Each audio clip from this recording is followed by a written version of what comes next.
Ces fameux canapés importés par Conforama, de Chine toujours, et qui provoquaient de l'eczéma, qui provoquaient des démangeaisons graves et des souffrances assez importantes des gens. C'est pas avec vous que je vais en parler, on ira voir Luc Châtel dans un instant pour voir un petit peu comment la France se protège de l'importation de ce genre de produits.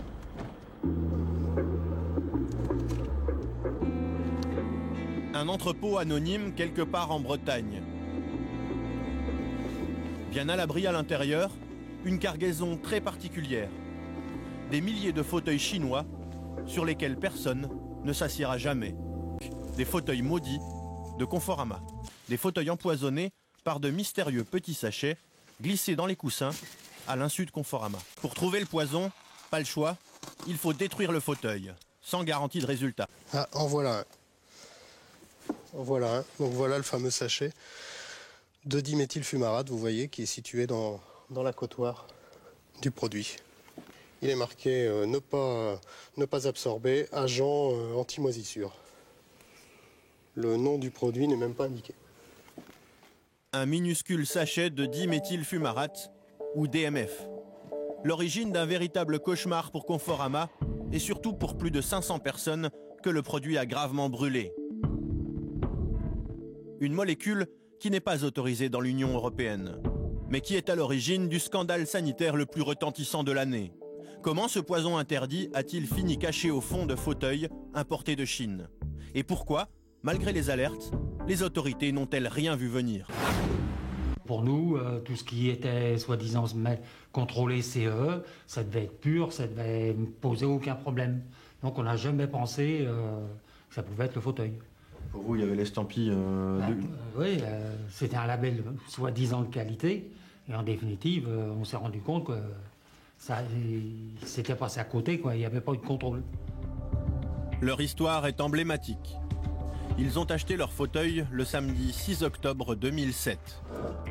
La même semaine, précisément, la Grande-Bretagne venait de lancer une alerte à l'échelle européenne, informant que des sièges de la marque Linkwise pouvaient provoquer de graves allergies cutanées. Cela s'appelle la procédure RAPEX.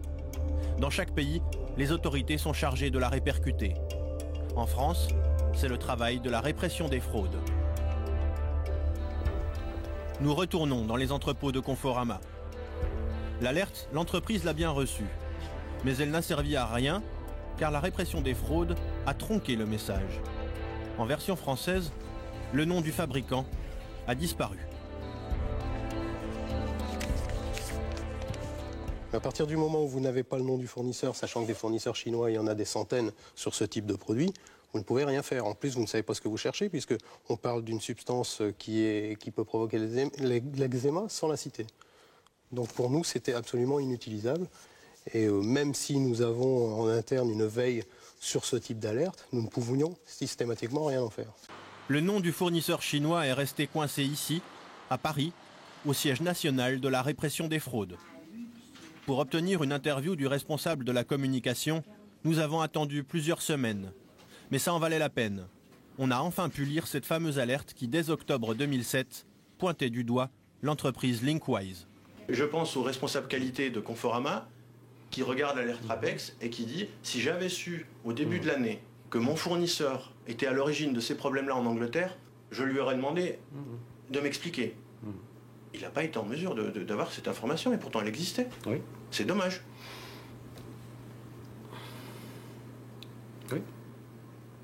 Dans l'immédiat, nous ne pouvons pas, et a priori, nous ne souhaitons pas communiquer publiquement sur les noms des entreprises mises en cause par des problèmes de sécurité. Mais c'est dommage, non?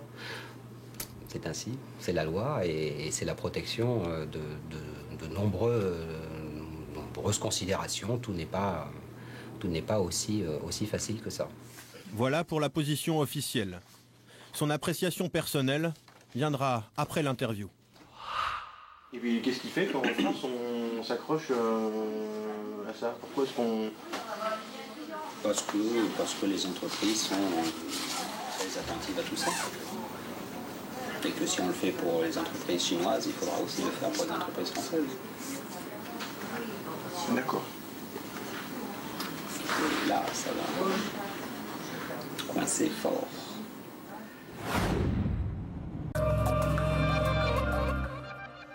Et reportage signé Édouard Perrin et Frédéric Capron.